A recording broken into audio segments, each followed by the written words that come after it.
എന്റെ മുത്തച്ഛൻ കോപ്പൻ, അയാള് പണിത വീടാത്രേ. അന്നേ 2 ഉത്തരവും ഇതിന്ന് ഒരു തൂണും അടിച്ചു മാറ്റിയിരുന്നെങ്കിൽ ഞാൻ ഇങ്ങനെ കിടന്ന് ഈ യക്ഷിപ്പറമ്പ് തൂക്കേണ്ട വല്ല കാര്യം ഉണ്ടായിരുന്നു. ഇപ്പൊ ഈട്ടിക്കും തേക്കനൊക്കെ എന്താ വില?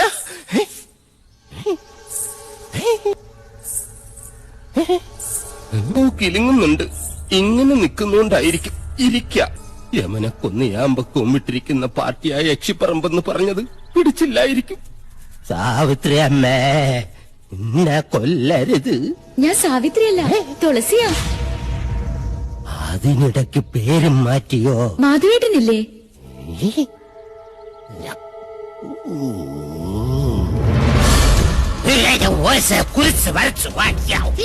അടുത്തു വരരുത്. അടുത്തു വന്നാൽ പേടിച്ച് മൂത്രമൊഴിച്ചു കളയും ഞാൻ.